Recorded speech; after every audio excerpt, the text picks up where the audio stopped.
Chilling tales for dark nights.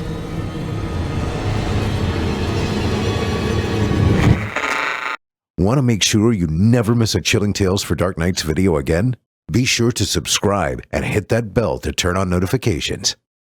The following program is a production of Chilling Entertainment and the creative team at Chilling Tales for Dark Nights, and a proud member of the Simply Scary Podcast Network. Visit simplyscarypodcast.com to learn more about this and our other weekly storytelling programs, and become a patron today to show your support and get instant access to our extensive archive of downloadable ad-free tales of terror. Thank you for listening and enjoy the show. The darkness has found you.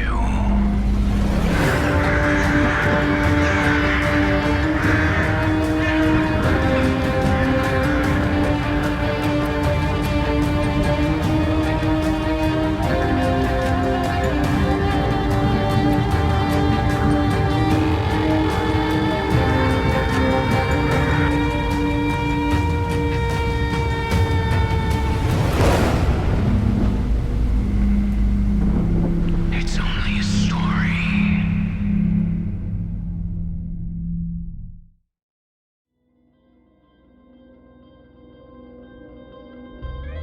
Welcome to Season 5, Episode 6.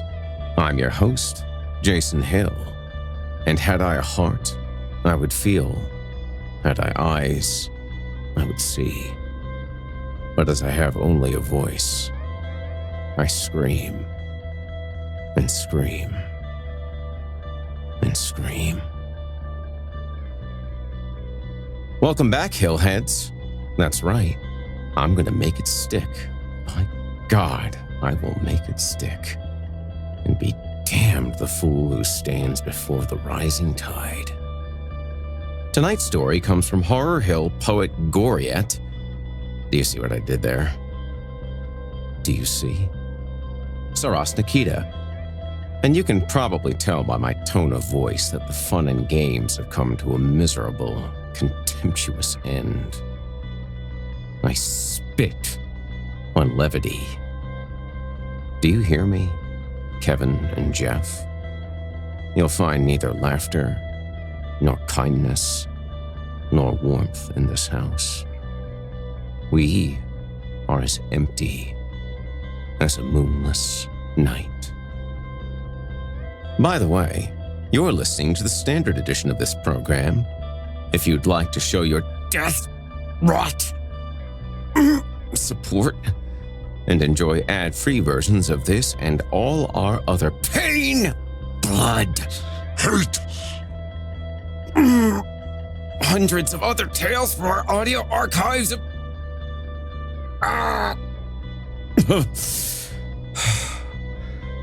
audio archives dating back to 2012, visit simplyscarypodcast.com and click Patrons, the upper menu, to sign up today. The end of days. To get instant access from your friends at Chilling Tales for Dark Nights, thank you for your support. Thank you. Woo! It got dark in here. I guess it's fitting. Now, allow me to escort you to a place where the sun dies and nightmares come to life. Welcome, listener, to the Horror Hill. You haven't found the darkness. The darkness has found you.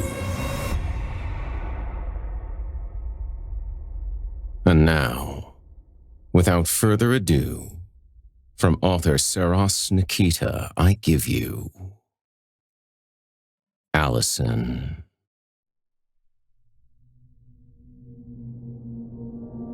Allison will live her whole life in Folkston, Georgia, 40 miles from Waycross, and as close to the Okefenokee as you can get before the ground starts filling your footprints with scab-colored water.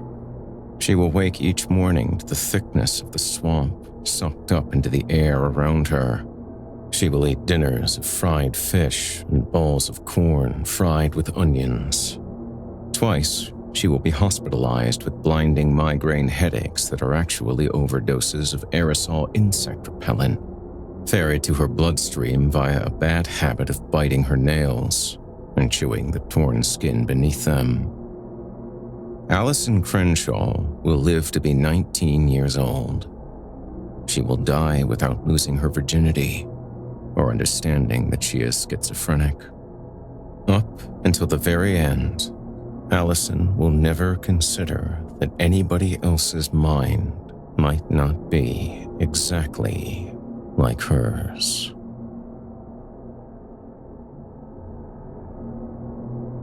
Allison's first episode, as her mother came to call them, occurred in late March, when the pines of Folkestone were heavy with white, football-sized cocoons of brown moth larvae.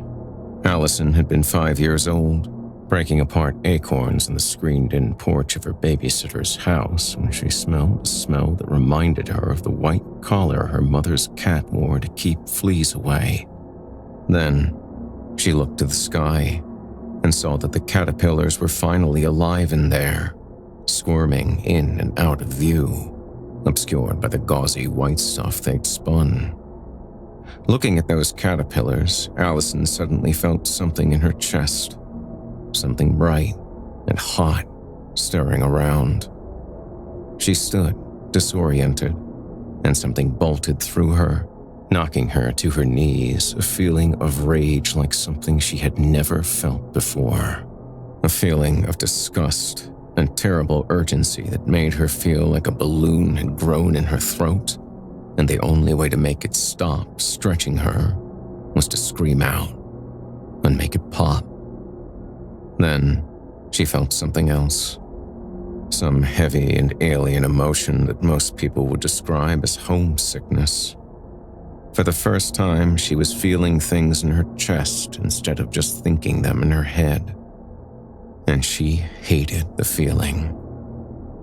The thought that the cocoon was like her, that this feeling had suddenly come over her, was only one of hundreds more, teeming and squirming beneath her surface. And the cocoon was only a thick, husk person she had grown around herself. And then, plain as her mother's voice, Allison heard something tell her, "Let them out."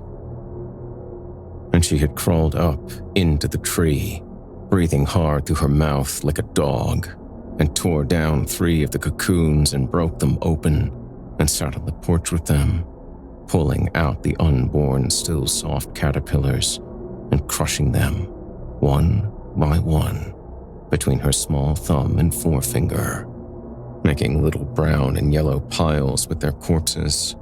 And when she was finished, she took them inside and put them on the floor in the kitchen before lapsing into such a fit of screaming that her body began to seize, and the babysitter had rushed her to the hospital where she'd been sedated with benzodiazepines.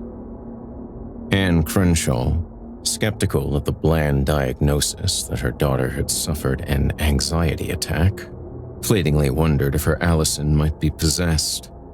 But the next day, the girl was back to her old self and seemed to have unremembered anything disturbing about her behavior the previous day.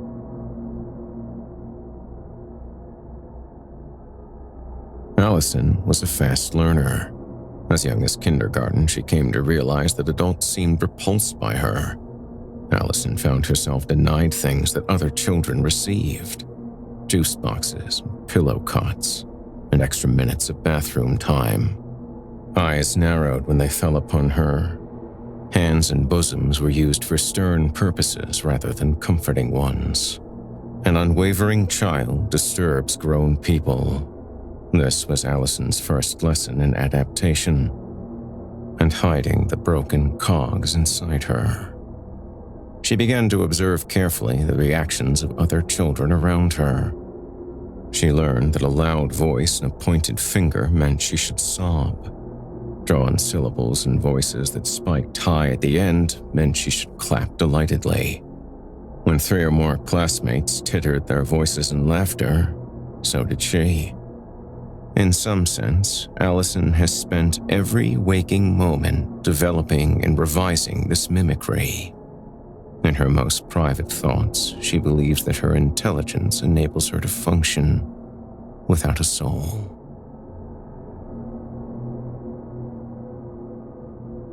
Today is Wednesday. Allison is propped on a stack of hospital pillows with one leg fastened into a steel and Velcro matrix of cruel-looking traction apparatus. The splinters of bone formerly protruding through the flesh of her calf have been prodded back into place and fixed with screws and plates. Rods are attached to the screws, and the other ends of the rods fit through the bolts of a rigid hammock suspended over her hospital bed. Around the rods, her flesh is punched into seams with hard, tight staples. When the swelling goes down and the stitches heal, the doctors will apply a soft cast that they'll replace every 20 days or after each surgery, whichever comes first. But right now, Allison's right leg is as bad as it will ever be, shaped like knobs of Chinese ginger and covered in big green bruises full of clotted blood. In the next bed over, John is being prepped for transfer to the burn ward. And she knows it's John because she can see one of his eyebrows through a break in the carapace of stained bandages enveloping his body. Flanking the eyebrow are twin divots where the EMTs have removed the piece of jewelry, shaped like a bent barbell, that he usually wears there. If not for this, the body in the bed might be anyone. It might be any 22-year-old young man with second-degree deep partial thickness burns covering 45% of his body and a morphine drip, keeping him just stoned enough to quit screaming about it.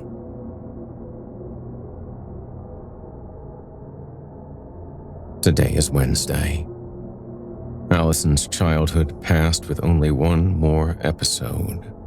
A terrible day in her 11th year that began as a wonderful day at the water park. In her yellow swimsuit, Allison was waiting in line for the bathroom when she saw a woman pass by her holding a little boy by the hand. The woman was wearing a floppy hat and using the hand that wasn't occupied by the boy to eat an ice cream bar, the kind with the waxy chocolate on the outside. And she was crying, sobbing, really. Sobbing and pulling on the boy and still eating the ice cream which was falling apart in the midday heat and dripping a trail of white stuff and waxy brown shards behind her. Allison looked at the woman, bewildered, at the way the woman's mouth twisted as she tried to cry and eat, unable to stop doing either, and the broken cogs in Allison's head smashed their cracked teeth together, trying to turn. Feelings boiled up in Allison for the second time in her life, alien and crooked, a furious feeling, like she was being tricked. And there again was the phantom smell, sweet and wicked. She had pulled off her bathing suit right there in line and attacked the woman, knocking her to the ground and forcing broken pieces of the wooden ice cream stick over her lips and down her throat while the boy looked on, screaming in a shrill child's voice. Then, desperation overtook her, an urgent need to be somewhere still and quiet and unpeopled. She ran until she could crawl and wedged her small, naked body between the toilet and wall of the bathroom stall, like an animal, seeking the tight comfort of its burrow, where she fought herself bloody to avoid being touched and tried to exorcise the deluge of feelings with screaming sobs so intense they bordered on hysteria.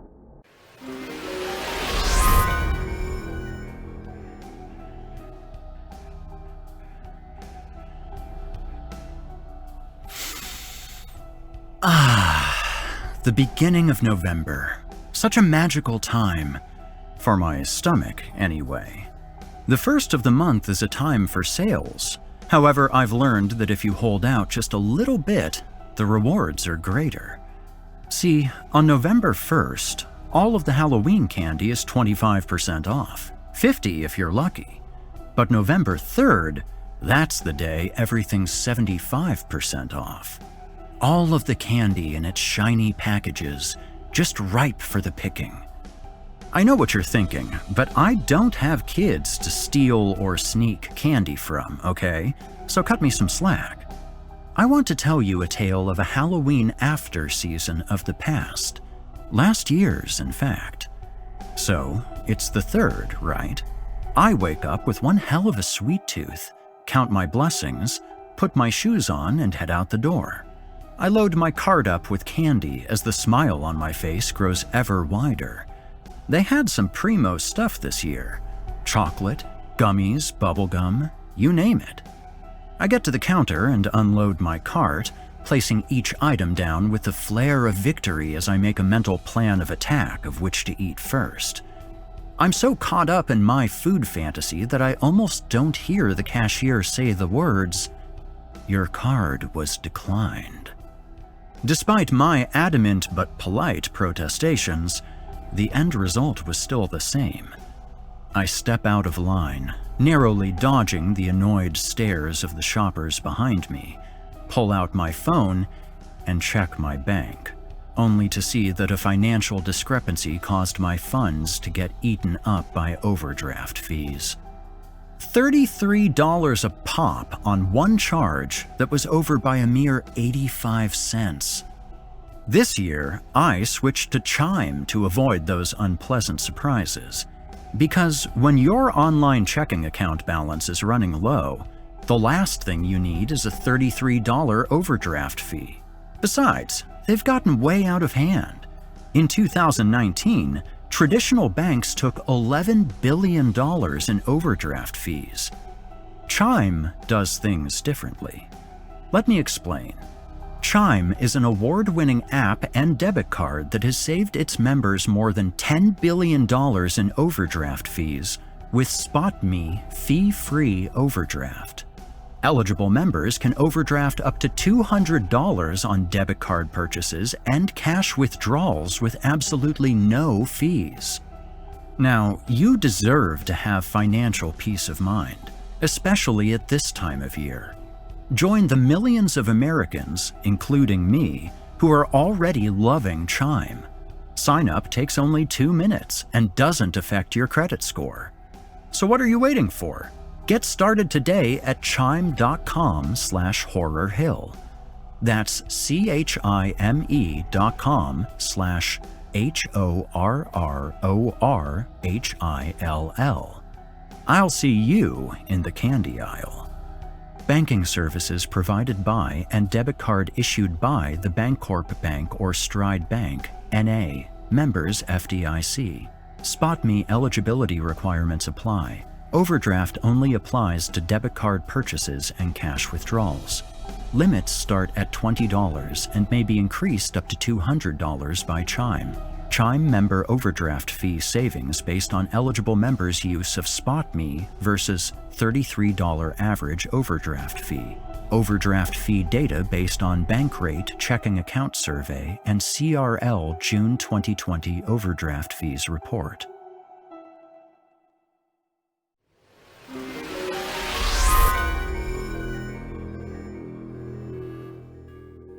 This time, Allison's mother, Anne, did not take her daughter to the hospital. She told nobody about the episode who had not already witnessed her daughter dragged naked and bloody from the water park men's room. As for the woman with the ice cream, the splintered wood tore 2 holes the size of raisins in her esophagus, but she declined to press charges after Allison carefully printed some paragraphs of apology into a greeting card, shaped like a flower flanking a pair of sleeping kittens. Having come out of her bad moment, Allison hung her head and bit her lip because she knew those were the fitting motions for shame. But inside, she felt nothing. The final episode, the last of her life, began around 8:30 on a Monday night. Allison was alone in her room when she saw a flash of lime-colored light at the periphery of her vision, and then smelled something floral. She sniffed around the room and checked all the electrical sockets, which seemed fine, and by the time she finished doing that, the smell had gone. On Tuesday night, John and Allison went to the theater together, an event Allison logged as their third official date. After the movie, John convinced her to stop off at a restaurant bar at the urging of John's idiot roommate Cleveland Harold, whom everyone called Cleaver, and who immediately set to work goading John into matching him with neat shots of Jameson whiskey. The first several shots of liquor soothed the boy's anxieties about the ramifications of taking more shots, and before long, they were clumsy and wild. A discussion about a mutually despised ex-girlfriend of Cleaver's somehow became a lusty celebration of Mexican food. But not the Mexican food you get here, that's just shit.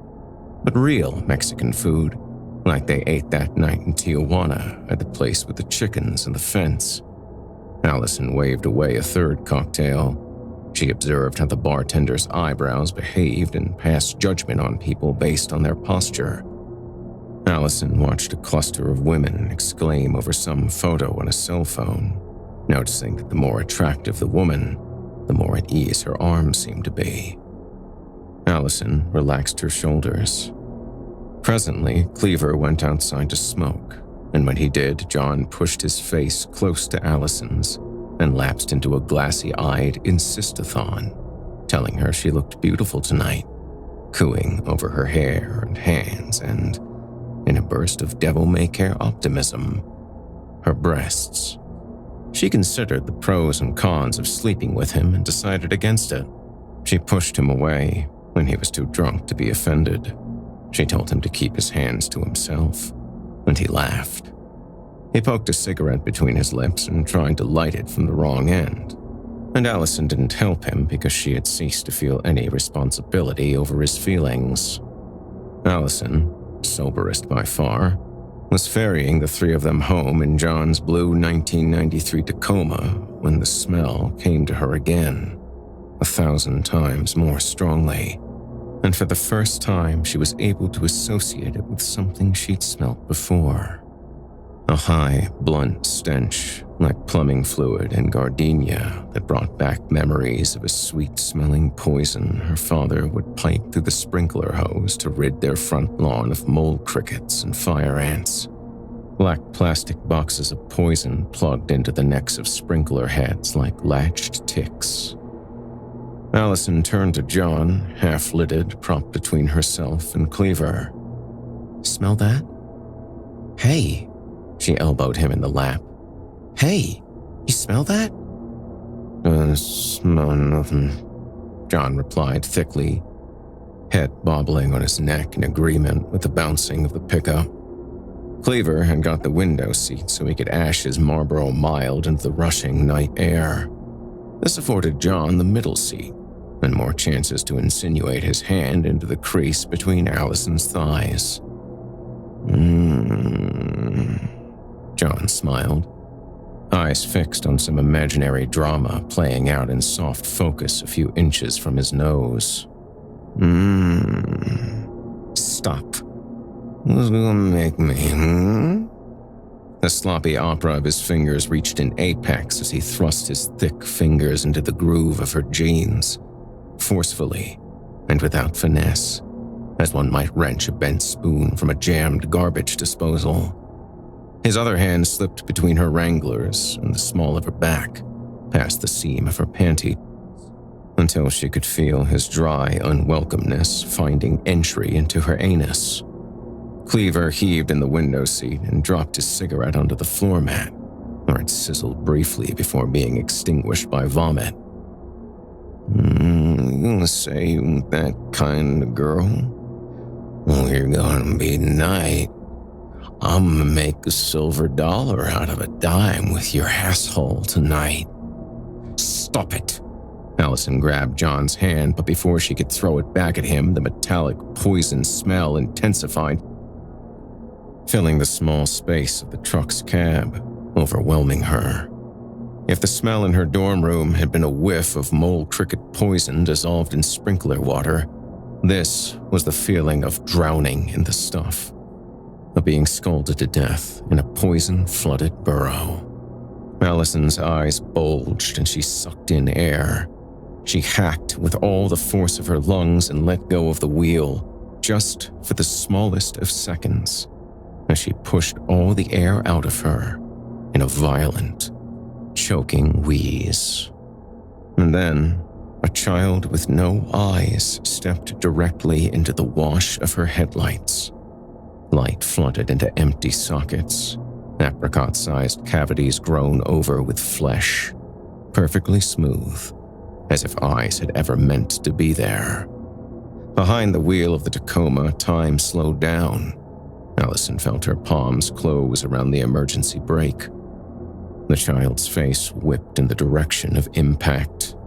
The eyeless child shrieked, and the sound pierced the night, pricking through Allison's scalp like a blackberry bramble. The insane death cry of the eyeless child with crumbling teeth, who had arrived to rearrange the furniture in her brain. Her face purpled with the force of her coughing. Her heart thumped in her throat. For the barest instant before impact, Allison saw that the thing no longer looked like a child, but like an old thing. A thing with knotty sockets of stretched skin that locked onto Allison and saw inside her, and filled her chest with a swollen ache that felt like terrible homesickness, or the feeling of sudden descent when a roller coaster drops from its highest peak. Then, the thing was a child again. An awful, awful sound rose from it, a gibbering shriek that went up and up until it split the air like a mordant train whistle. It was the scream of a banshee, and Allison thought, this thing is an evil thing, and it knows my name. The sound of impact was a fleshy clunk. An Easter ham dropped in the sink to defrost. Allison screamed. Her eyes rolled in her head and she swerved into a ditch where the truck flipped twice before crunching into a thick-trunked oak tree. Boughs of moss dangled like ripped snakeskins in the smoke above the wreckage. Cleaver made an sound as his skull was crushed between the half-down window and an L-shaped piece of automobile jutting improbably from the passenger side door jamb. John's head flapped into the dashboard as if his neck were made of strung taffy, and Allison could not tell if blood or urine was coming out of him, but one or the other was puddling warmly around his armpit and collarbone, mashed as she was into the roof of the cab, which was now the floor of the cab. The keys rattled in the ignition. Leaves and tendrils of detritus swirled around the truck's carcass as it lay crumpled at the foot of the tree, presenting its greasy black belly to the sky, and the tinkle of the shamrock-shaped jingle bell dangling from John's rear-view mirror slowed and slowed and stopped. Then, everything was still. The wrecked truck had become part of the nighttime countryside, and so too the 3 soft, broken bodies inside it. In Allison's final memory of the crash, she opened her eyes and everything was quiet, except for a gentle, metered dripping, and the sound of soft swamp air rustling through the big tree above. She saw the world upside down through the splintered frame of the driver's side window. A tremendous weight compressed her diaphragm, and her face felt numb and sticky. She tried to lift her head but found it pinned by something, a strange, warm thing that was both hard and soft. She put her hand up and groped, and her fingers identified the shape of an ear, connected to a patch of sweaty, bloody buzz cut. It was John's head, pinning her head. John's body pinning her body. She wet her lips and tried to make words, but all that came out of her mouth was a throaty, sputtering sound. A flash of lime-colored light, the smell of cricket poison. And then, something moved near the corner of her eye. At the edge of her vision, something was creeping out from behind the window's skewed frame. Something silvery and slow-moving. She blinked, and it was closer. Blinked again, and it was inches from her face. A child's head of hair. Soft, corn silk hair. Allison screamed. Her mouth, when she opened it, filled with blood from her nose and made her choke. Still, she could not stop from screaming as the eyeless child craned its head into the wreckage, leaning in from behind the truck's twisted window frame like a grinning moon.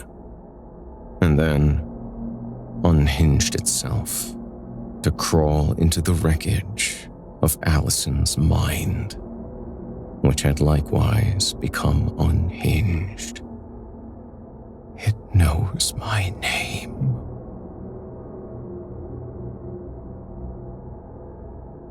Today is Wednesday. Cleaver died on impact. Allison knows that now because the doctors have told her. Except they called him Albert Cleveland Harold Strunk, and for a moment she didn't know who they were talking about. She also knows that her airbag likely saved her life, even if her face is a swollen purplish mess, and her upper lip feels as large as a split kielbasa, and she knows that she passed out before the truck caught fire. She knows these things now. But even conscious, they tell her she wouldn't have been able to free herself because of how her right leg was bent up into the center console and jammed in place with the length of her own broken tibia. But even spared that, they continue. The nurses and doctors, she would still have been pinned beneath John's limp weight, which fell draped across her body like a sweaty human duvet. 210 pounds of him. A 210-pound fire blanket. As it turns out, the number of minutes necessary for gasoline combustion flames to consume a body the size of John's is marginally greater than the number of minutes required for a stocky ex-Marine named Dave and his brother-in-law Matthew to come upon the scene of a very, very bad car accident and pull the inhabitants to sanctuary. Not enough time to consume the body, but more than enough time to make it mauve-colored and weeping and covered with fluid-filled blisters the size of fried eggs. The fire melted the rubber of John's Nikes into the soles of his feet, sparing the fair-haired maiden beneath him.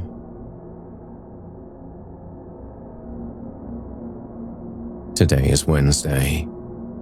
This visit that the nurses are granting Allison is an excursion from Intensive Recovery Room 914, to which her relocation from the operating room is recent enough that she's still stupid with anesthesia.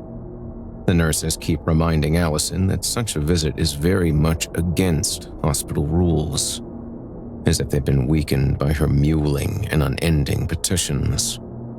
From how the nurses are behaving, Allison understands that she is expected to thank John.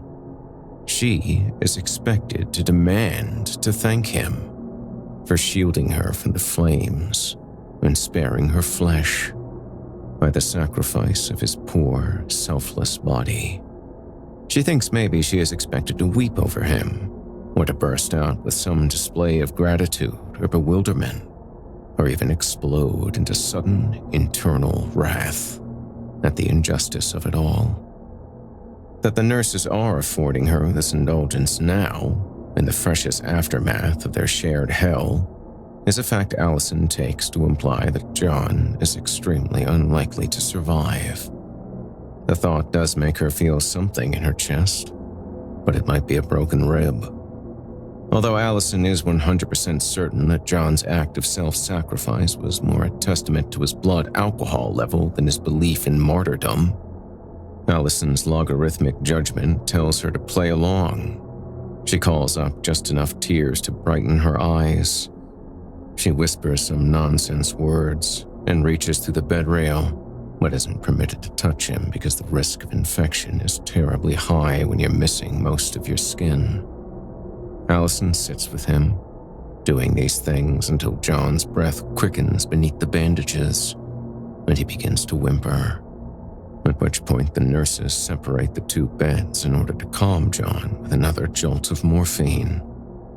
As a pair of candy stripers wheel Allison back to intensive recovery room 914, a nurse follows behind, fiddling with the IV bag and encouraging her to consider the compound fracture of her right leg a lucky break. Allison manages a weak chuckle, but only in her mind. In the burn ward, nobody appreciates the pun.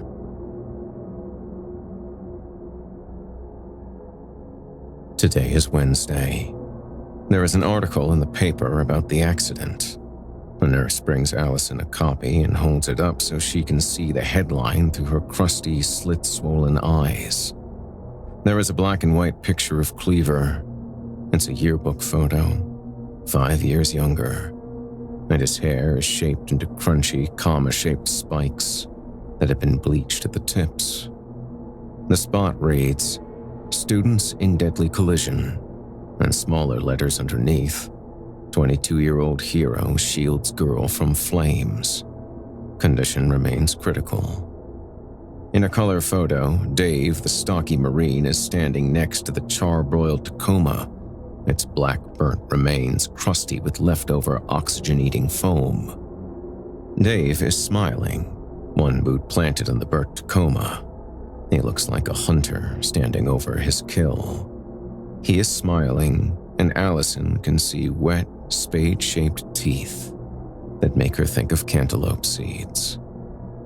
In Allison's dreamscape, the measure of instants that make up minutes and hours has no foreseeable significance.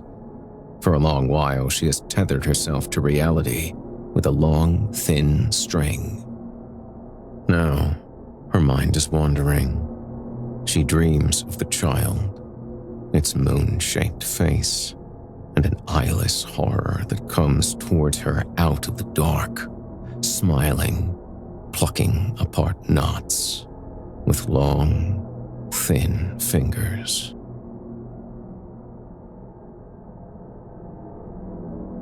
The eyeless thing never leaves her. Sometimes it sits on her lap, playing with her hair and sucking on the external fixation pins that jut from puffy openings in her calf.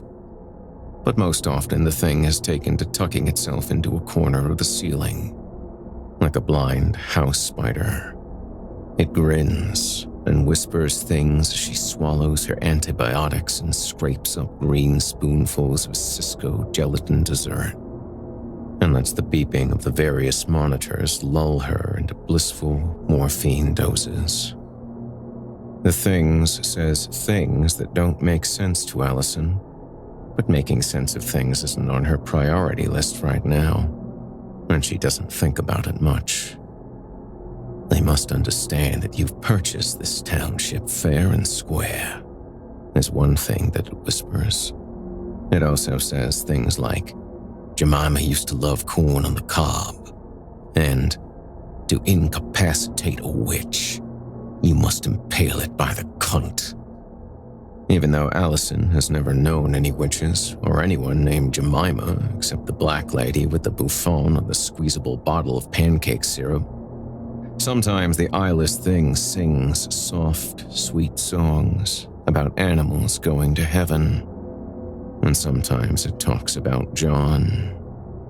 When the burns dry up, he'll come for you, it whispers. The face of the thing still looks like a child, but the body is bloated and scaly, and the arms and legs have begun to look like the legs of a spider or a wasp. He will crawl in here when you're sleeping, and he will steal your skin. He will drag the rest of you to hell with him.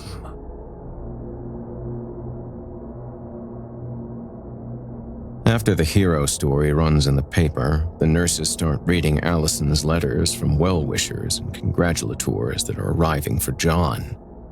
There are Hallmark cards with sappy religious poems, often passed around offices and classrooms, signed with a chaos of different names and inks. Arts and crafts sympathies from Girl Scouts and relatives in second-grade Sunday school classes. Allison's mother arrives at some point while Allison is dozing, and when she wakes up, she's there, at the side of the bed. She presses her lips together a lot, and her eyes never stop being pink and glassy with tears. When she speaks, she can't keep her voice from cracking. She keeps wanting to hold Allison's hand. By the 5th day, Allison does not want to hold anyone's hand. She just wants to sleep. The doctors have removed her from the morphine drip, and now sleep is the only release from the deep, rotten ache biting into her bones. But she can't sleep. Not really. She can only get as far as dozing, and then she gets stuck, in between dreaming and waking. But there isn't much pain in the in-between, so Allison doesn't mind staying there. She learns the sound of her own heartbeat and likes the way the sheets ruffle the hairs on her arms. She listens to the cogs turning inside her. She fades into a painless place that only looks like her hospital room. The eyeless thing sits on her pillow and picks at her hair and strokes her eyebrows gently. It makes a singing sound in its throat, like a wet nurse humming a baby to sleep. Some days pass. Allison feels well enough to watch television and eat one of the hamburgers her mother brings, but the meat tastes spongy and strange, and she spits it out. She asks the right questions and smiles at the right times, and at night, she has terrible, sweating nightmares, in which she knows she needs to find her way to the burn ward. But her leg is bolted to the traction beam with screws bored into her bones. Allison wakes from these dreams, panicky and physiologically agitated, and it takes time for her to relax and to sleep again. She's not alone. Her eyeless visitor watches from its hidey hole in the corner of the ceiling, telling her things about centipedes and the A-bomb, and things about John.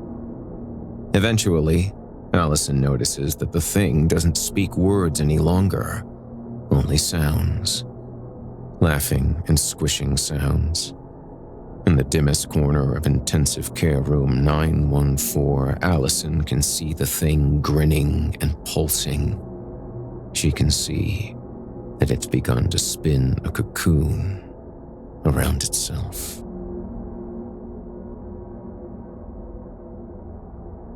It is her birthday. Nurses and her mother and several members of her mother's church are gathered around her bed, but she cannot tell their faces apart, and she cannot hear the singing because the noises from the thing cocooned in the corner have grown deafening. She sees a foil balloon with a honeybee and a cake with blue icing, and on top of the cake there are candles whose tips are alight with the most beautiful, sensuous, godly fire. Allison looks into the fire, and two things happen at once. She is gripped by the most powerful orgasm of her life, and the thing in the corner screams a single word so loudly that she will be effectively deafened forever. The word is burn. The nurses are reluctant to allow Allison another visit to John's room, as his morning debridement has been a difficult one, and the pain is overcoming him to the point where drugs merely bring the unholy pain ripping through his skinless nerves from a scream to a conversational tone. An indoor voice, as Allison's aunts and teachers would say. But in the end, they agreed to wheel her briefly to John's bedside, persuaded perhaps by her meaningless tears, and perhaps by a sense of emotion, a thing that Allison is no longer capable of comprehending. The matches the nurses used to light her birthday candles are pushed into the rim of her cast, the strike strip irritating the splotchy skin that has grown prickly with newborn hairs. The child thing sits at the foot of her hospital bed, smiling at her with its mouth full of teeth. Hundreds of teeth. Its bones and its face have gone. The oxygen tank ignites immediately, showering John with sparks the color of fireflies in the moonlight, and the redder, richer flames as the bandages and ointments catch fire. Allison cannot hear screaming. She cannot hear the crack of bone as her leg breaks apart for the second time as she drags herself into John's bed and covers his raw body with her own. She smells cricket poison. She feels flames splash across her body. And at first, they feel cold, icy cold, like falling onto your palms while ice skating. She would like to die before the hurting begins. She asks the child beside her if it can help her with this, and the child says yes. And then, a wash of darkness spreads before her eyes, edging out the light of the world like softly melting snow. Allison has lived to be 19 years old. Up until the very end, Allison never considers that anyone else's mind might not be exactly like hers.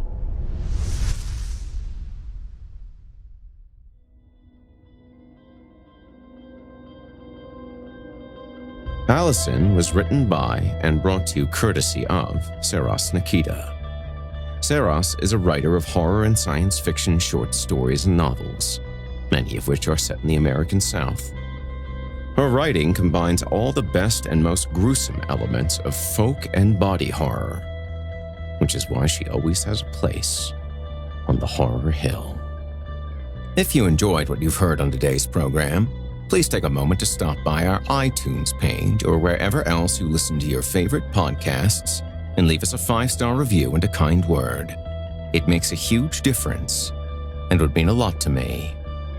If you'd like to hear more lengthy tales, be sure to take a look at my audiobooks, available now on audible.com.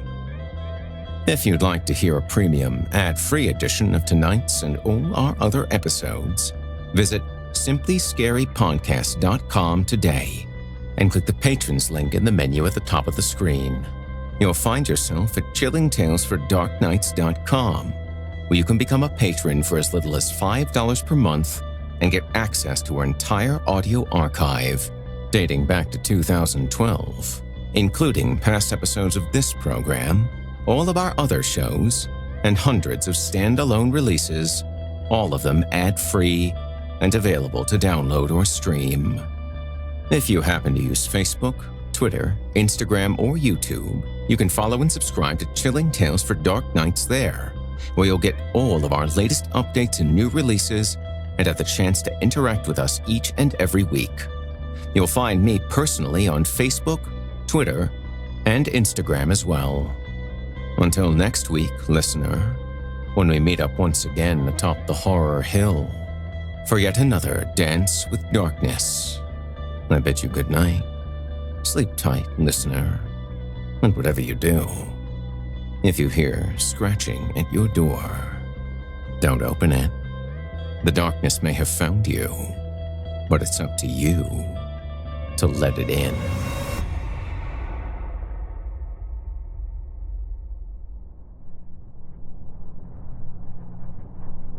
You've been listening to Horror Hill, a production of Chilling Entertainment and the creative team at Chilling Tales for Dark Nights, as well as a proud member of the Simply Scary Podcast Network. Visit simplyscarypodcast.com today to learn more about our network and our other amazing storytelling programs. Tonight's program was hosted and its featured stories performed by yours truly, Jason Hill, unless otherwise noted. Selected stories have been adapted with the kind permission of their respective authors. Sound design, original music, and final mixing and mastering provided by Felipe Ojeda under the guidance of executive producer and director Craig Groshek. The program's logo was created by Craig Groshek, and this week's artwork provided by Omega Black, unless otherwise noted. Got a scary tale of your own that you'd like performed? I take submissions. Email it to me today at horrorhill@simplyscarypodcast.com to have your terrifying tome considered for production in a future episode of the show. If you enjoyed what you've heard on tonight's program and are joining us on your favorite podcast app, subscribe to us to be sure you never miss an episode, and leave us a 5-star review and a comment. Your feedback means a lot to me. You can also follow Chilling Tales for Dark Nights and Horror Hill on Facebook to connect anytime and get the latest updates. If you're listening on the Chilling Tales for Dark Nights YouTube channel, do us a favor and hit the subscribe button and the bell notification icon to get more spooky tales from me and the crew, and another episode of this program each and every week. And don't forget to hit that thumbs up button to tell us how we're doing, and leave a kind word or a request. If you can never get enough spooky stories and can't wait until next week for more, and haven't already, be sure to check out Chilling Tales for Dark Nights on YouTube for hundreds of free audio horror stories, including more performances from yours truly, and consider supporting us by becoming a patron at chillingtalesfordarknights.com. In addition to helping us out, you'll get exclusive access to our audio archive and ad-free downloads of all your favorite stories, including those you've heard on this program. As for me, I'll be back next week with more frightening fiction to haunt your dreams. Until next time, I'm Jason Hill, and you've been listening to the Horror Hill Podcast. Good evening, and sweet Chilling dreams. Tales for Dark Nights.